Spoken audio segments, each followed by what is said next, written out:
Good evening, ladies and gentlemen, and welcome to The Advocates, the PBS Fight of the Week. Tonight's debate is coming to you from Boston's historic Faneuil Hall. Ladies and gentlemen, may I have your attention, please? Moderator Evan Submergin has just called tonight's meeting to order. Good evening and welcome to The Advocates. In case some of you notice that we have fewer people in our Faneuil Hall audience than usual, it's because of snowstorms we've had in the past 2 days in Boston here, which have accumulated more snow than we've had all of last winter. In any event, tonight we present the second program in our series of 3 debates on the energy crisis. At present, the United States is in the process of making a major commitment to nuclear energy as our predominant source of electrical power. And so our specific question tonight: should we rely on nuclear power to help supply our future energy needs? Advocate William Rusher says yes.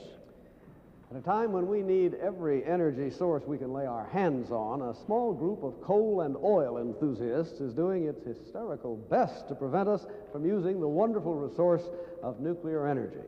To speak for nuclear power and what it can do for America, I have with me tonight Mr. John Simpson, President of the American Nuclear Society, and Dr. Walter Meyer, Chairman of the Nuclear Engineering Program of the University of Missouri at Columbia. Thank you. Advocate Myron Cherry says no. Is nuclear power a bargain with the devil? Yes, says Dr. Alvin Weinberg, former head of the Atomic Energy Commission's Oak Ridge Laboratory. Should we rely upon a dangerous power source which is born in the midst of a national scandal? No, says our witnesses, Dr. Henry Kendall from the Massachusetts Institute of Technology and Senator Douglas LaFollette from the state of Wisconsin. Thank you, gentlemen. By way of introduction, I'd like to welcome Mr. Myron Cherry, who makes his first appearance tonight on The Advocates. He's an attorney from Chicago who, through court cases and congressional hearings, has been as active as any lawyer in bringing the nuclear safety issue to public attention. And I'd like to welcome back a familiar face to regular Advocates viewers, William Rusher, is publisher of the National Review. We'll be back to these Advocates in a moment for their cases, but first a word of background on tonight's question. In his energy message last April, President Nixon said that the key to making the United States self-sufficient in energy lay in nuclear power. With the Arab oil boycott, the issue of self-sufficiency has gained increasing significance. Today, 40 nuclear power stations are capable of generating 5% of the country's electricity. The Atomic Energy Commission predicts that by the year 2000, there may be 1,000 plants producing 60% of the electricity we use. Since the first nuclear plant began operating in Shippingport, Pennsylvania in 1957, critics have generated increasing concern over the environmental impact and the safety of nuclear power. Our debate tonight will focus on the risks and benefits of nuclear energy. But to better understand this discussion, let's first review the principles of the nuclear reactor. What follows is an excerpt from a film produced by the Atomic Energy Commission. We can illustrate the basic reactor concept by starting with a simplified version of a reactor core. This may consist of a number of plates or rods of uranium metal, possibly enriched by addition of fissionable U-235. The core will be located inside of a tank or reactor vessel. And outside of it, we will want a heavy shield of metal or concrete to protect working personnel from radiation. Next, we will fill up the spaces between the uranium plates with water, graphite, paraffin, or any other material that will do a job that we call moderating. This moderator slows down the swiftly traveling neutrons to speeds at which they have the best chance of causing new fissions. We selected water for the moderator in this simplified example because it also does such a good job as a coolant, transferring or carrying away the heat from the fissioning atoms.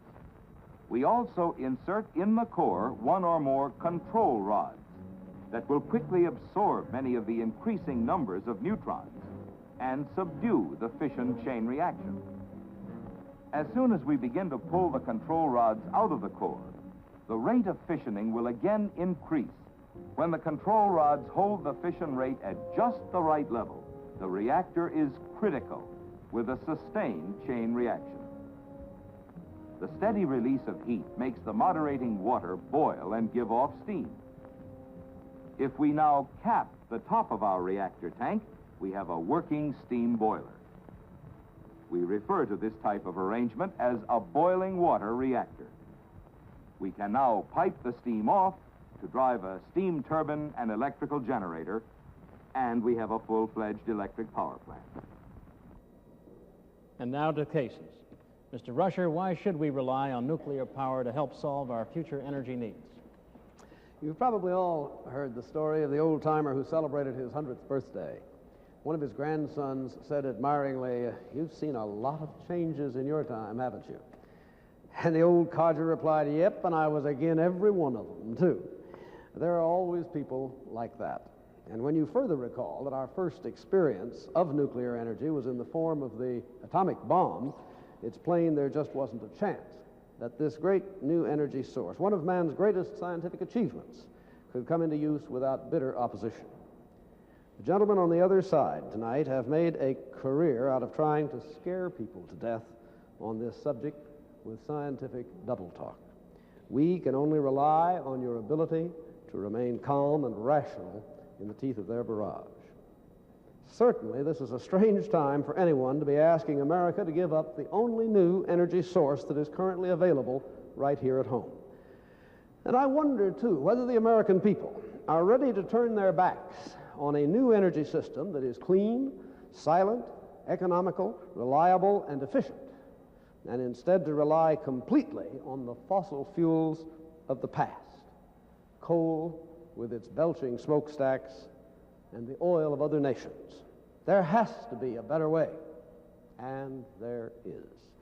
To describe it, I call first upon Mr. John Simpson.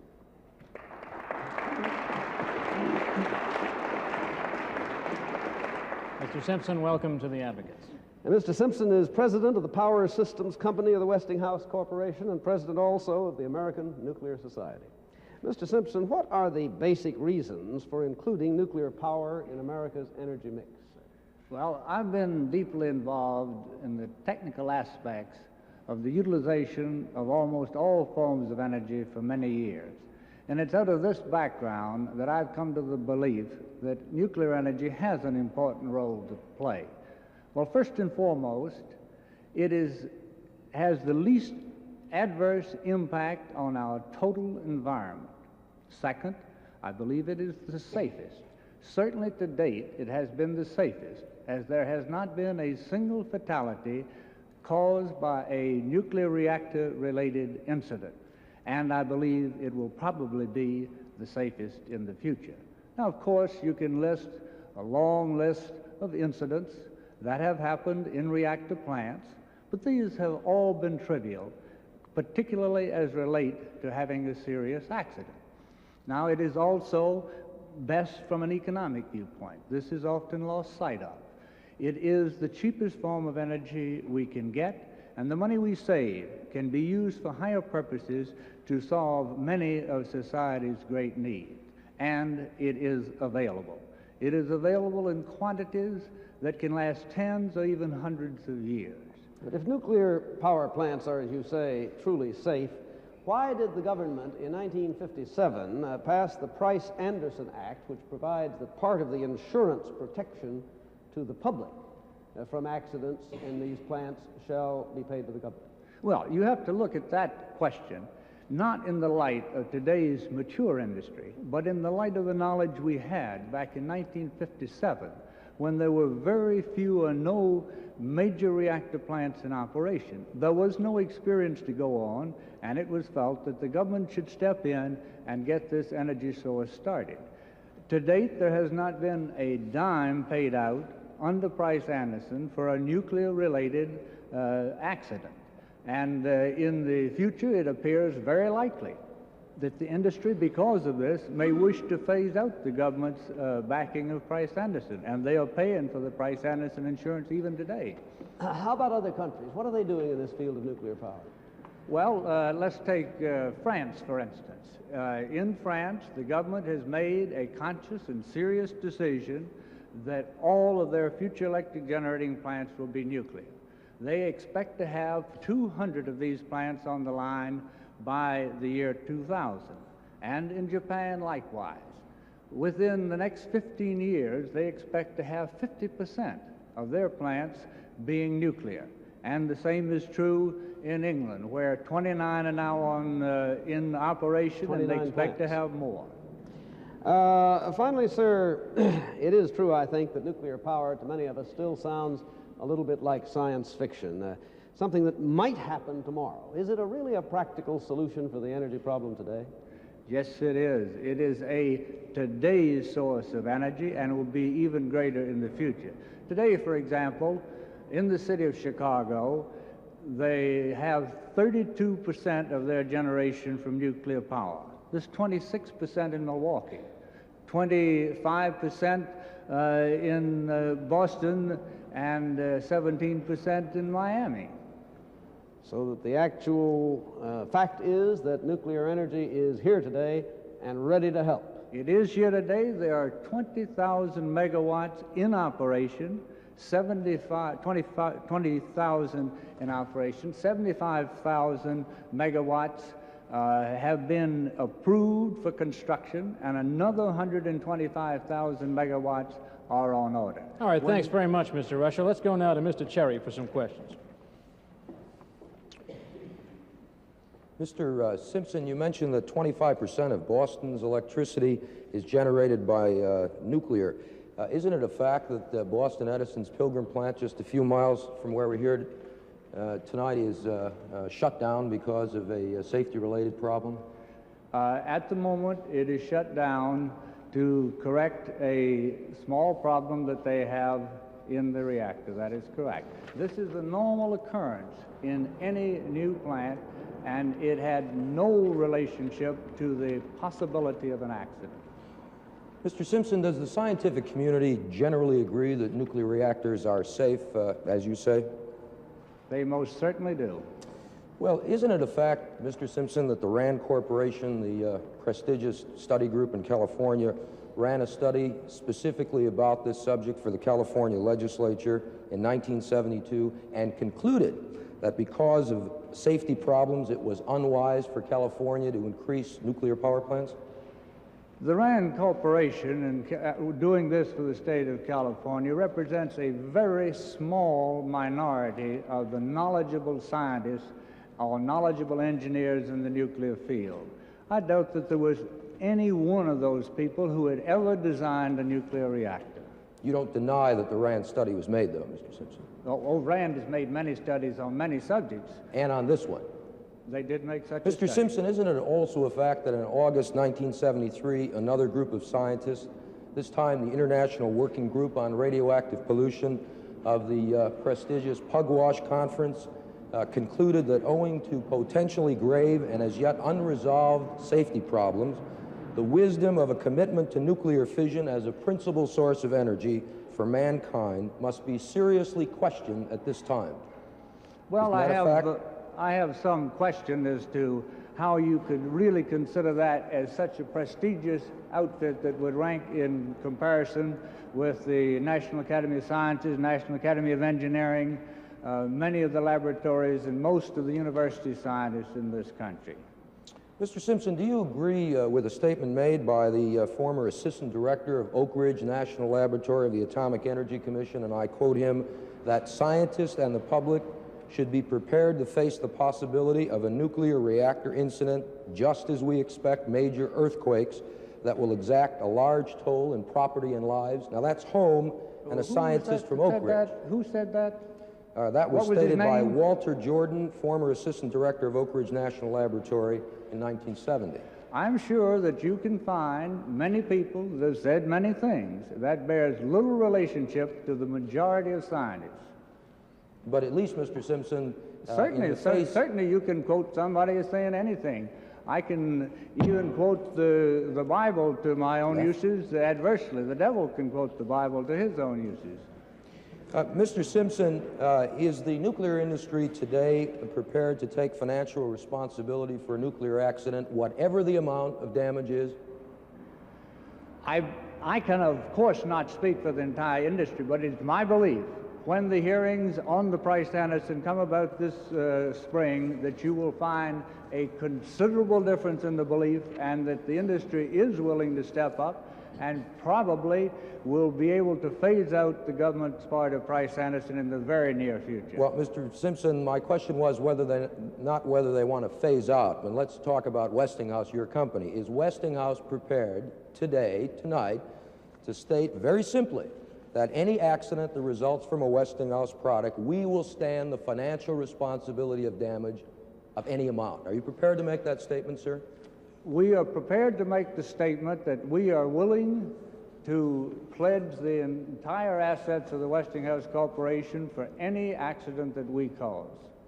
Up to the full amount, not limited by $560 Up to the million. full amount of any accident that the cost is likely to be.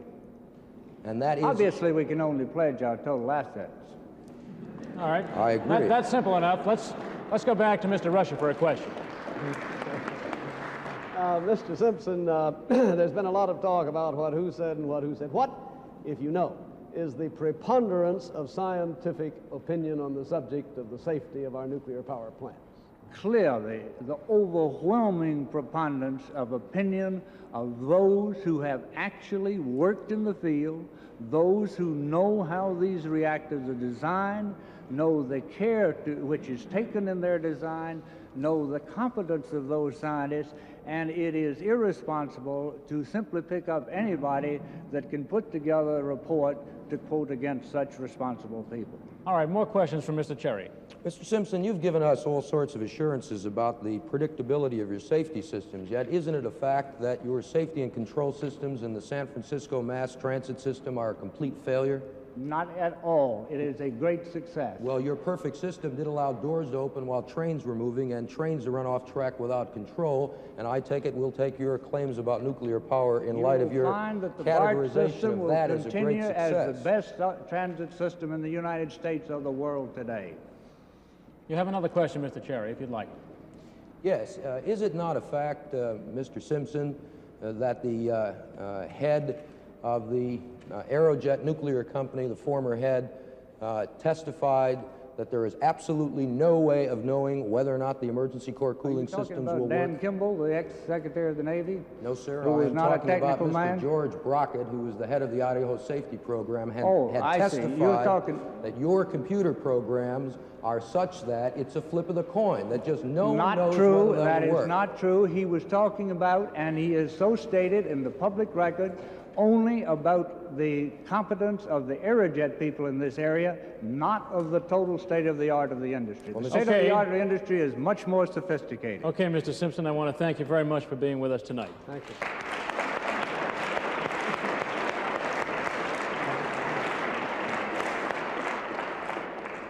And now, with apologies for getting necessarily a little bit technical, I hope not too much so, I call in this matter of safety, particularly on Professor Walter Meyer.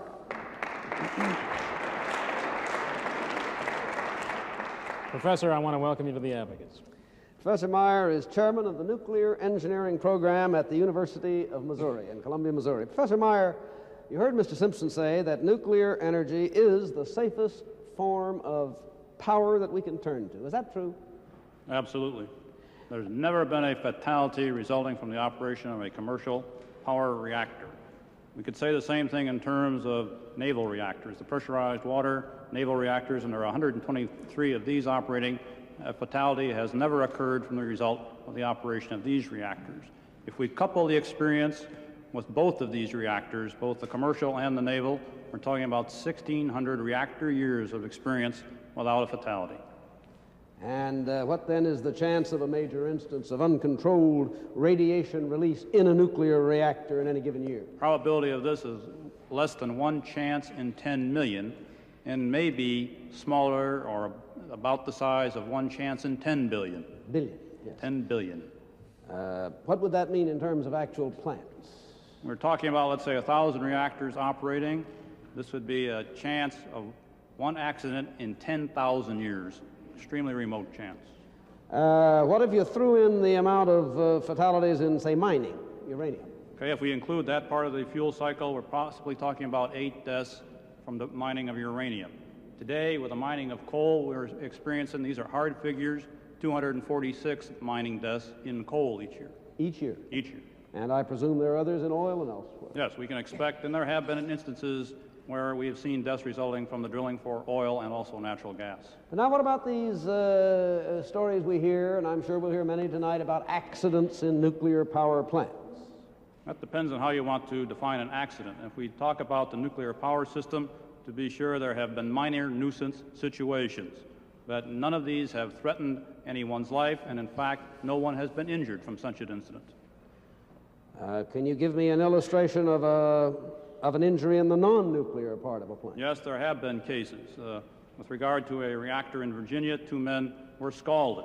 But that same sort of incident could occur in your local power plant, which may not be nuclear. It could occur in your local high school if the steam power plant is big enough. Wherever the steam is enough, there could be a steam accident, right. In other words. What would have to happen to cause a serious accident in the nuclear reactor of a nuclear power plant? We've got to talk, first of all, about a very improbable break of a 3-foot diameter, 3-inch thick, high alloy steel pipe, and we're talking about breaking that pipe and displacing it several inches from its 2 ends. This must be followed by failure of the redundant emergency core cooling system, followed by failure of the spray system that protects the building that contains this system. We then must talk about volatilizing all of the material that's in that core out through a crack in the containment building. We then must talk about it falling down on a population who just sits there and exposes themselves to it. This is all very improbable. In fact, you cannot think of a test to cause this initial break that must lead to this You can't incident. devise such a test? No. Finally, what about the problem of radioactive waste, which we hear so much about? Well, it's alluded here that these wastes will escape into the biosphere and affect our lives. First of all, let's look at the dimensions of the problem we're talking about. Let's say that we have online in the United States 1,000 reactors in the year 2000. If we take all the waste from now to the year 2000, allow that to accumulate, you could put it in a 100-foot cube. All right, thanks very much. Now, that's interesting testimony. Let's hear now from Mr. Cherry, who I think is eager to ask you some questions. I take it from your testimony and Mr. Simpson's, Professor Meyer, that because there has been no fatalities in space, that space travel is then the safest form of travel.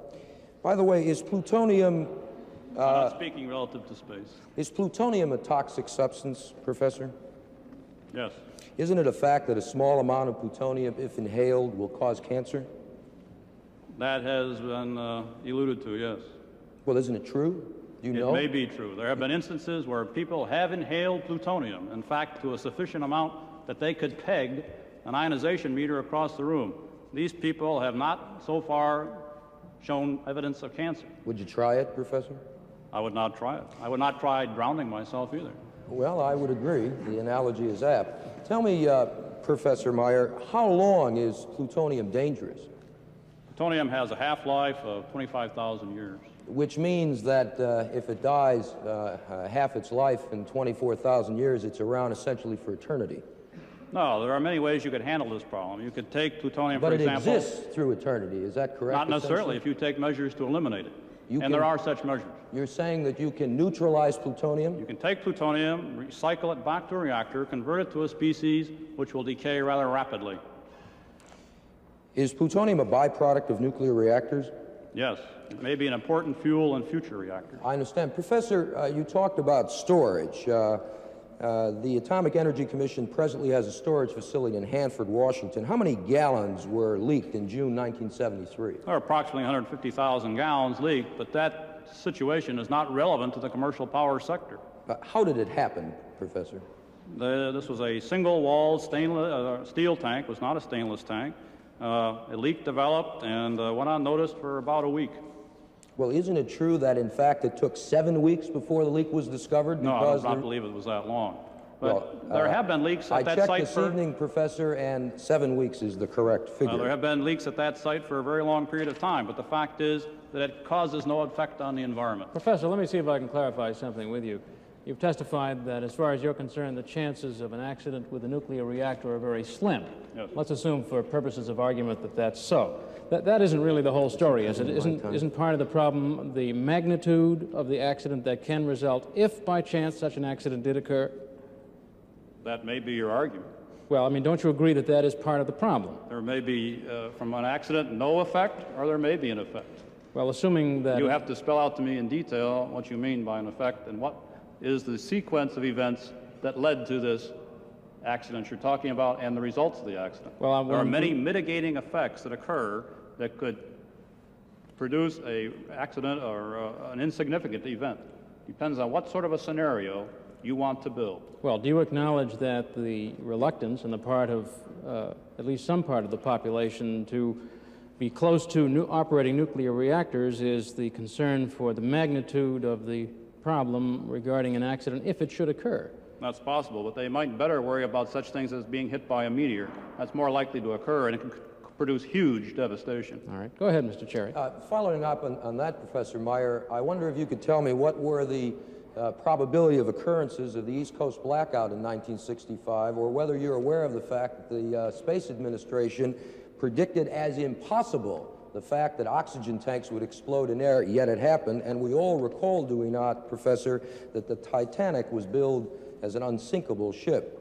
Yes, isn't it a fact that a recent... systems that there are not the sort of systems we're talking about here, that we have No, but they are examples of highly unlikely events happening. Professor, isn't it a fact that a recent study of the United States General Accounting Office concluded that nuclear weapon material was obtained from a storage facility by entering a hole in the fence, jimming a window, and reaching in and getting it? And do you regard that as... It said it might be obtained through that procedure.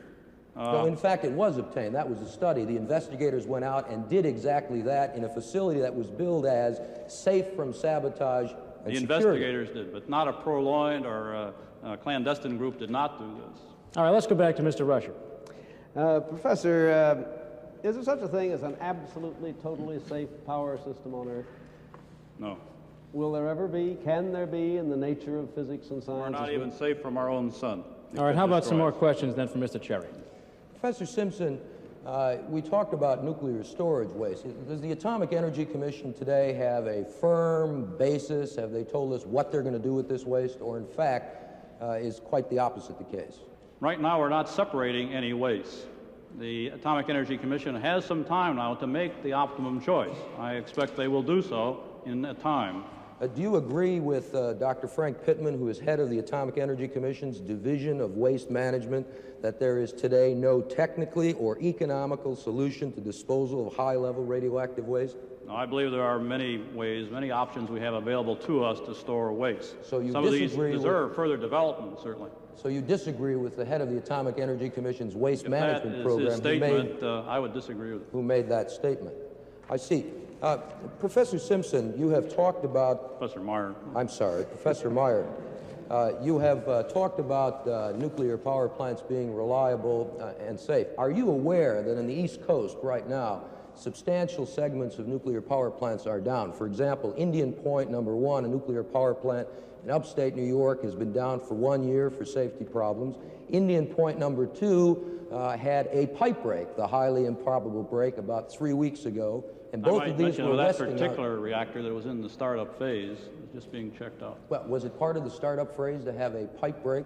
Certainly not, but that's part of this operation to explore those potentialities. You mentioned that radioactive waste can be stored in a nuclear park. Would it be more appropriate to call that a nuclear cemetery? I don't remember using those words in Okay. nuclear park. Professor Meyer, I want to thank you very much for being with us tonight.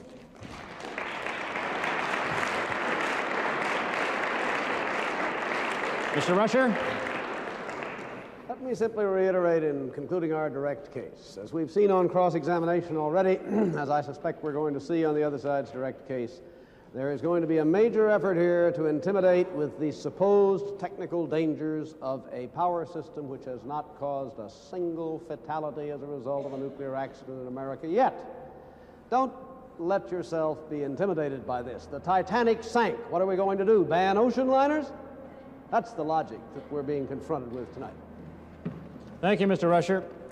Now, for those of you in our audience who may have joined us late, Mr. Rusher and his witnesses have just presented their case in favor of nuclear power to help supply our future energy needs.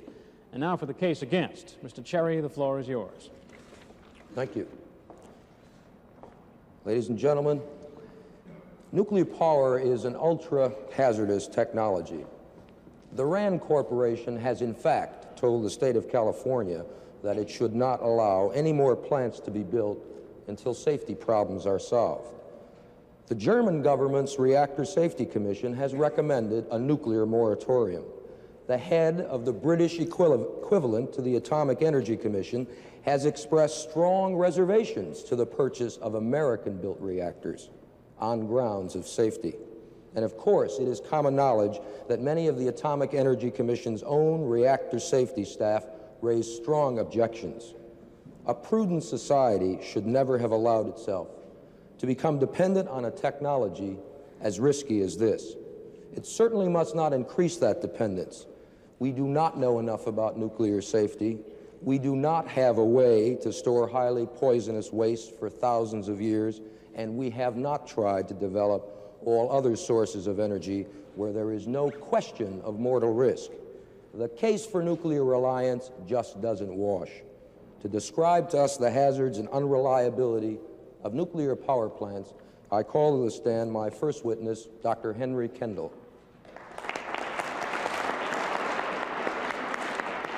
Dr. Kendall, welcome to the Advocates. Thank you. Dr. Henry Kendall is a professor of physics at the Massachusetts Institute of Technology. He is a member of the Union of Concerned Scientists, and he has done reactor safety standards. Dr. Kendall, what's the hazard in a reactor? Well, the hazard is associated with the prodigious quantities of radioactivity that necessarily accumulate during the burning of uranium to produce power. These materials are enormously toxic. They're enormously persistent. They're among the most toxic materials that we know about, and they can cause cancer, radiation injury, genetic damage in very small amounts. Dr. Kendall, give us an idea about how much radioactivity is in an average reactor such as Boston Edison's Plymouth reactor not far from here. Well, the most persistent materials, for example, in the Pilgrim reactor, are there in quantities equivalent to what is created in thousands of nuclear weapons bursts. In each reactor? In each reactor. And of course, we're projected to have 1,000 such reactors by the end of the century. Now, let me understand that. Each reactor has the equivalent of the fallout of thousands of weapons. That's correct. Dr. Kendall, what happens if some of this radioactivity gets loose into the environment? Well, it has the potential for causing a catastrophe of absolutely unparalleled proportions. Some of these materials are gases, and if they leak out of the reactor in the course of some kind of accident, they can be borne across the countryside by the wind, and they can be lethal to human beings at distances approaching 100 miles. In the words of one AEC study carried out in 1964 and 65, which they suppressed incidentally, the area of disaster in such an accident could be equal to the size of the state of Pennsylvania. Dr. Kendall, how could this radioactivity get loose? Well, the radioactivity is not only toxic, it generates a great deal of heat. In a reactor, the radioactivity generates 200 or 200 megawatts or more, and it has to be constantly cooled by water passing through the fuel elements. Now, if this cooling water is lost by some means or other, then the radioactivity develops soaring temperatures. The temperature rises can be something like 100 degrees Fahrenheit a second, and very soon the center of the reactor begins to melt, and you develop a white-hot radioactive blob of material which will melt down through all the various barriers, through all man-made structures, deep into the earth, and essentially, inevitably, releasing a large quantity of radioactivity. Now, Dr. Kendall, it is true that this cooling water would be lost through a pipe break or operator error or through a variety of ways. The water can be lost through a variety of ways. That's right. You can lose the water through a break in this pipe here. The vessel itself could rupture, which the AEC doesn't admit, but which so disturbs the British government. And, of course, there are other means, failure of the shutdown mechanism. Dr. Kendall, does the AEC require these plants built so that pressure vessels don't rupture or pipes don't break? Well, the AEC doesn't believe that a pipe break cannot happen, and they require that emergency cooling systems be installed in these reactors in order to put emergency water back into the reactor in case the main water is lost. Dr. Kendall, we heard of the Indian Point 2 pipe break accident recently. Is this experience symptomatic? The nuclear industry has not had a very satisfactory record with respect to accidents, and that Indian pipe break was a little bit scary. It was the break of an 18-inch pipe of absolutely the highest quality, the same quality of the piping that is installed right here. All right, that's highly interesting testimony. I think Mr. Rusher is eager to ask you some questions. Dr. Kendall, on June 13th of last year, I believe you told a hearing board of the Atomic Energy Commission under oath, and I quote, "I do not at all claim to have an expert knowledge of the general field of reactor physics," close quote. Did you say that? Yes, I did, Mr. Rusher. On March 2nd, 1972, a little over a year before that, did you tell another AEC hearing board, also under oath, that you had, and I quote, "a total lack of knowledge of the Westinghouse reactor," close quote? I made that statement, but I made it in a particular context which did not imply that I was unable to judge these matters. I am a nuclear physicist by trade, and you have to remember that where there is a major controversy about reactor safety of the kind we have now, that you do not, to use an analogy, you do not have to be a hen to judge eggs. You do not indeed. In fact, however, though not claiming an expert knowledge of the general field of reactor physics and confessing to a total lack of knowledge of the Westinghouse reactor, you nonetheless do sit there this evening prophesying and encouraging these people to believe in the likelihood of cancer, of genetic damage, of a rain of radioactive death over an area the size of Pennsylvania. Is that right? We've carried out a very detailed study, Mr. Rusher, of these matters, and as you are aware, and many scientists in the community are aware, these safety issues are of great concern, and they have been of concern to atomic energy scientists within the Atomic Energy Commission, and the Commission has moved to suppress this information. Now, this next question is important, and its form is important, and I would like you to address yourself then directly to it in reply. How many people have actually died in this country as a result of accidents in commercial nuclear reactors? Well, there were 2 people that died at the Virginia nuclear power plant. But now, just a moment. As Professor Meyer testified, that was not in the nuclear reactor, and that was therefore not the question I was asking you. You can have deaths from steam accidents, not just in nuclear power plants, but in coal power plants, or in any plant or industrial capacity that contains enough steam. Now let me restate the question. How many people have actually died in this country as a result of accidents in commercial nuclear reactors? There have been no deaths in the sense in which you mean that. Do you favor a total moratorium on building of new nuclear power plants? I'm sorry, I couldn't. Do you favor a total moratorium on the building of new nuclear power plants? Well, I believe that reactors which are presently under construction should be completed and run under stringent safety rules. In that, then, you disagree with Senator La Follette, who has introduced a bill for an immediate 3-year moratorium. Well, I am stating my position on this. With regard to radioactive waste, we heard about the 150,000 gallons of radioactive waste that was leaked not long ago out of that tank in Hanford. Not a commercial plant, to be sure, but nonetheless radioactive waste that was leaked out into the ground. What happened as a result of that leak? Well, we don't know what will happen. Now, that's not what I asked, Dr. Kendall. What happened? I'm no longer, for the moment, if you don't mind, interested in your speculations as to what may or what you don't know may. What happened? What happened was a great concern about atomic energy practices in dealing with radioactive waste. That's the first thing. Yeah. An inspection of the bad procedures that led to those leaks. Right. Not only corroding tanks, but new equipment which failed. Did anything else happen?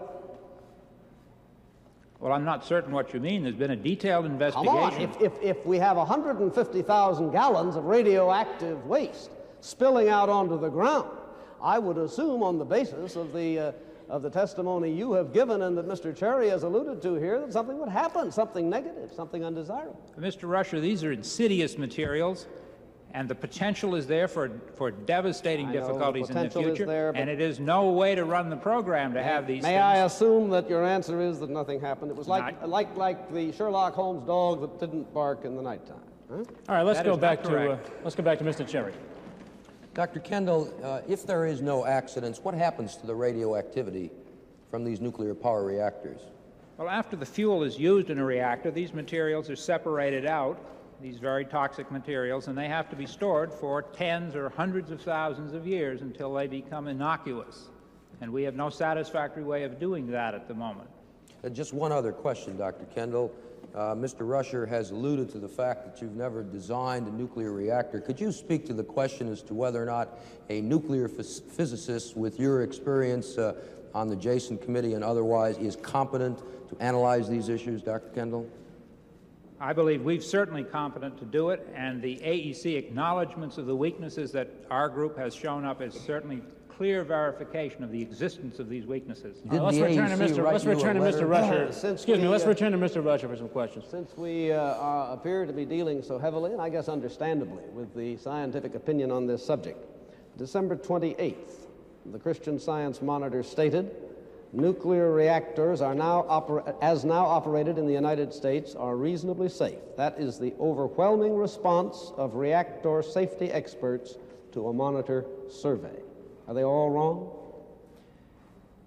The question is not about what has happened in the program to date. The question is, you have a tiny industry with serious projected difficulties, and the question is whether we should continue to build more until the safety issues are resolved. And it is very gratifying to have a safety record of this kind to date, but it is not sufficient proof. When it says that they are reasonably safe, were they wrong, those experts? The overwhelming They have been reasonably safe so far, but there has so been far too little been experience to plunge into the future with the extreme controversy that exists on this subject at the present time. All right, Dr. Kendall, thanks very much for being with us tonight.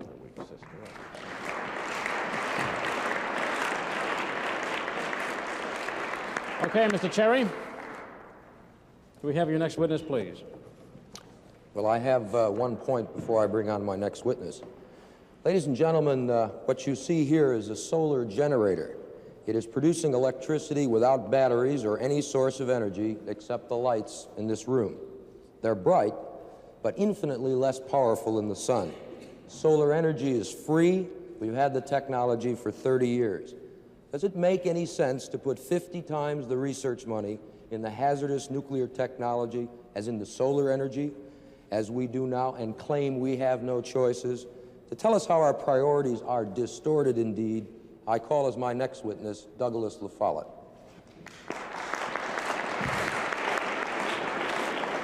Senator, welcome to the Advocates. Douglas La Follette is a state senator from Wisconsin. Before elected to the state legislature, he was a professor of chemistry and environmental science, and he holds a PhD in chemistry. Senator La Follette, as an elected representative of the people, you have taken a position against nuclear power and have introduced a bill in the legislature to have a moratorium on nuclear construction in order to accomplish a solid program of nuclear safety research. Explain to us why you have reached this decision. Well, as a scientist, I've been watching the nuclear controversy for many years and have been extremely troubled by the fact that the Atomic Energy Commission cannot give us reasonable assurances about many of these safety problems. And I've also become deeply troubled about the serious social and political issues that have no solution at the present time.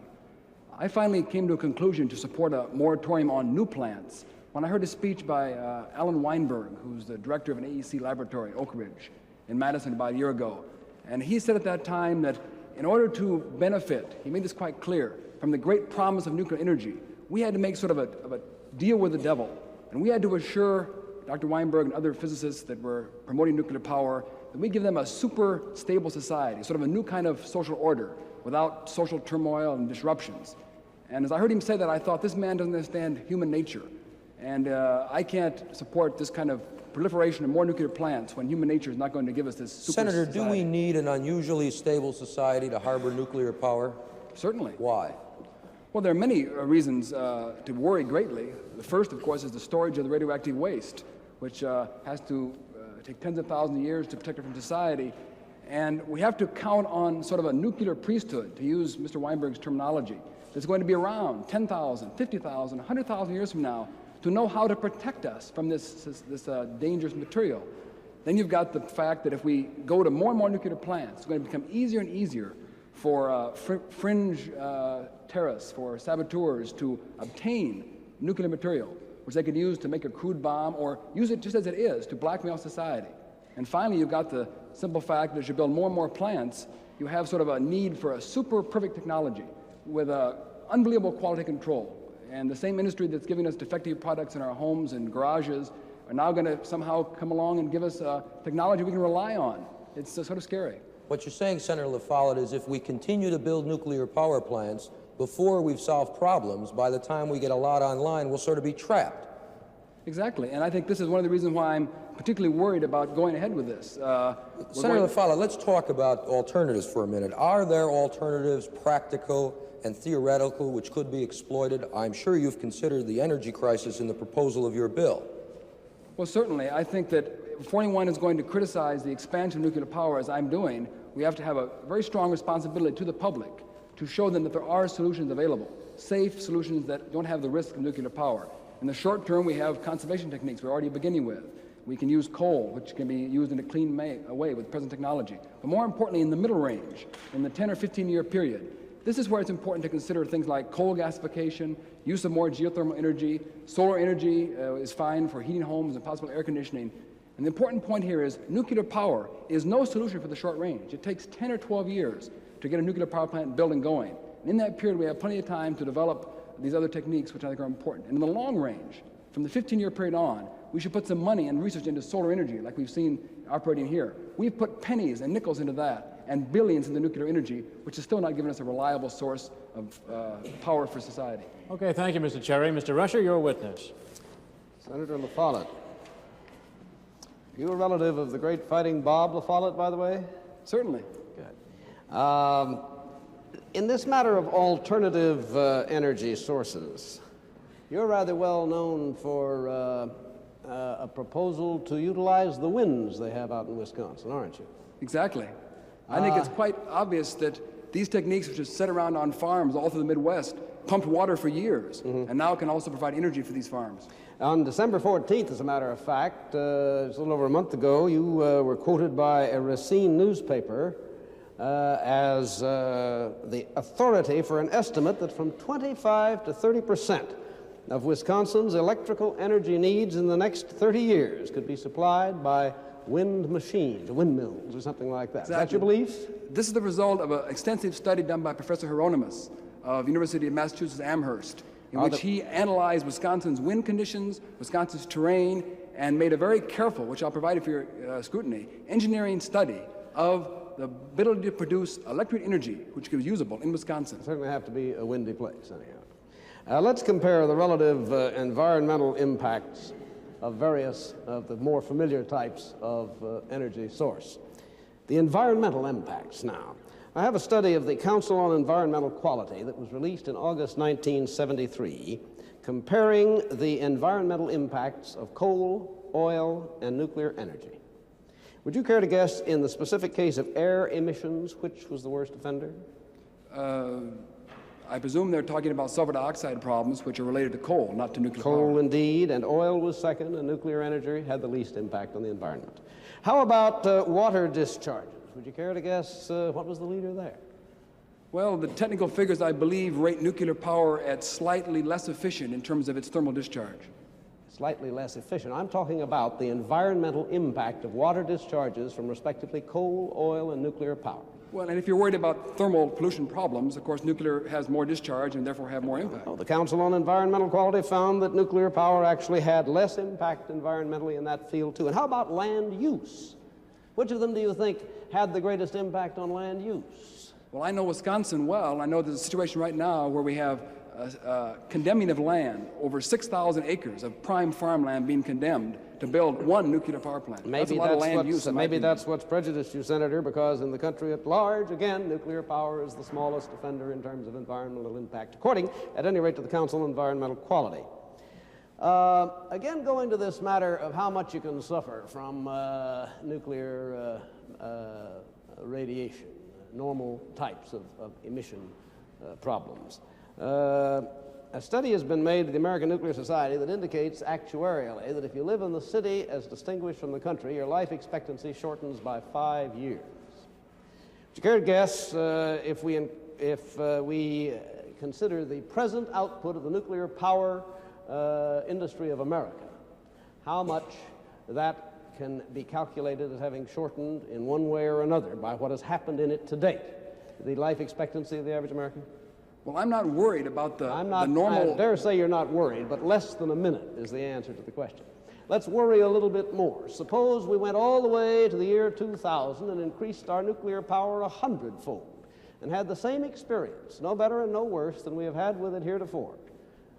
As distinguished from 5 years, if we went to live in the city as distinguished from the country, how much do you think it would diminish our life expectancy? Well, this time I'll try to complete my answer and tell you that I'm not worried, as are the other critics, about the normal discharge from a power plant. We know the power companies try their best to make these plants operate safely, and they do a pretty good job. We're talking about the extraordinary releases, the storage problems, and the diversion of the material by saboteurs, not a normal operating plant. Well, I've never said that's not safe. I'm talking not either about my hypothesis or yours, but about what has happened. All right, let's go back to Mr. Cherry for a question. Senator LaFollette, what Mr. Rusher didn't tell you about those environmental quality studies is they compared unfairly a dirty coal plant to an accident-free nuclear plant, just not the issue. Can we clean up our dirty coal plants, Senator? No question about it. Present technology is available to do that and should be used. All right, let's go back to Mr. Rusher.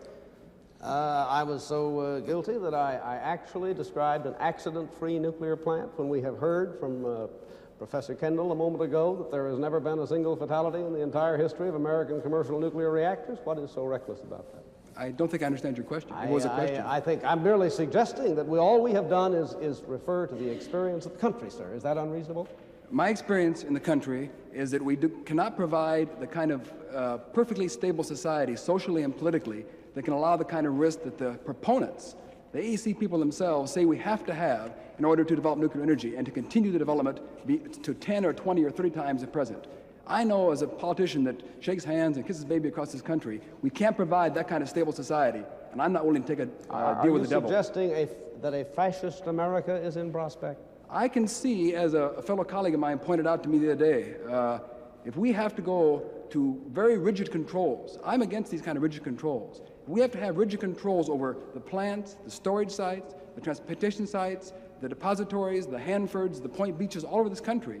That's going to a lot of control, whether it's by AEC, priesthoods like Mr. Weinberg, we have whether the it's the controls National right Guard, now. the military. Do you feel, are we living as a result of these controls in a fascist society? We're living in a society where we have a lot less freedom for action than we would without the problem. All right, Senator, I want to thank you for being with us tonight. Thanks very much. All right, thank you, gentlemen. That completes the cases. Now it's time for each of our advocates to present their closing arguments. Mr. Cherry, could we have yours, please? Thank you. Senator Howard Baker from Tennessee, a proponent of nuclear power, has acknowledged the risk involved, and he called it probably the biggest single risk any civilization has ever taken. We find the risk to be indeed as large as Senator Baker stated, but we don't find a justification for taking that risk. Nuclear power plants are today only a fraction of our nation's energy producing. If we adopt thoughtful programs to control the demand for energy by eliminating wasteful and inefficient uses, we need not proceed with the construction of large numbers of nuclear power plants. There is another path to rational planning. We have available numerous safe alternatives, particularly within the time frame it would take to resolve nuclear problems, if indeed they can be resolved. As you sift the conflicting arguments, remember that the belching smokestacks, the oil spills, and the coal mine accidents of our sorry past were brought to you by the same energy combine that now promises this time is different, this time they'll do it right, yet this time it's for keeps. Thank you, Mr. Cherry. Mr. Rusher, could we have your argument, please? Opposition to progress is nothing new. When the steam engine was introduced, there were plenty of people around to predict that the terrible heat and pressure in those great boilers would blow us all to kingdom come. And you have heard their lineal descendants here tonight predicting much the same thing about nuclear power. But if you have listened closely, you also heard Professor Meyer testify that in the entire history of the 163 nuclear power reactors already operational in this country, 40 of them commercial, there has never been a single fatality, not one. Can Mr. Cherry say as much for the coal mines he prefers? No, they kill an average of 246 miners a year in America alone. And what about the oil he wants to make us even more dependent on? 4 people died in this explosion in an offshore oil rig in the Gulf of Mexico. Or how about this gas storage tank that took the lives of 40 men in New York just last year? Ladies and gentlemen, let's be more humane than that. And let's reduce our dependency on Arab oil and on coal, the worst polluter of them all. Let's give nuclear energy the chance to serve, as only it can, the high and honorable purposes of mankind. Thank you, gentlemen.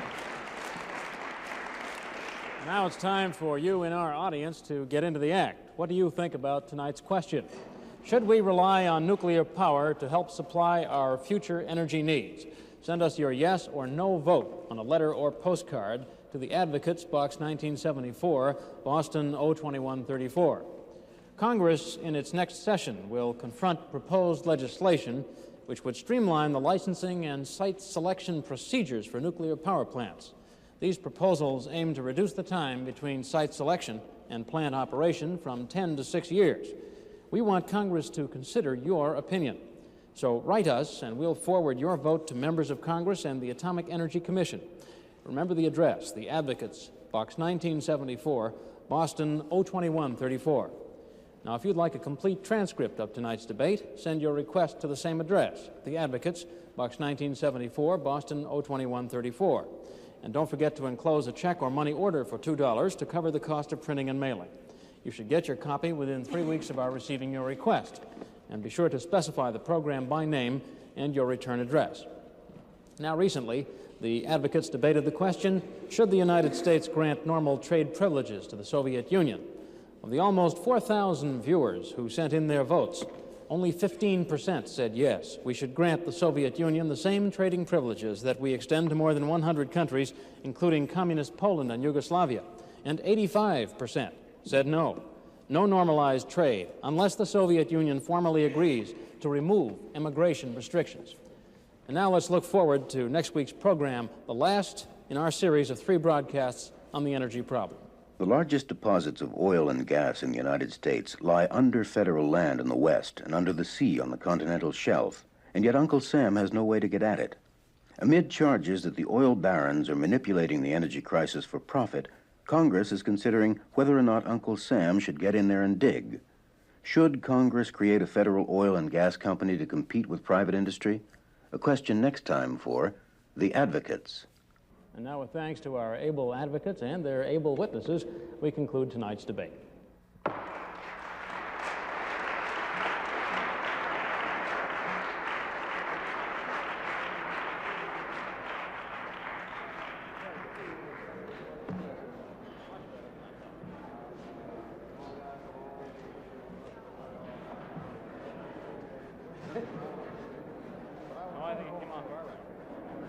The Advocates is a program that takes no position on the issues debated tonight. Our job is to help you understand both sides more clearly.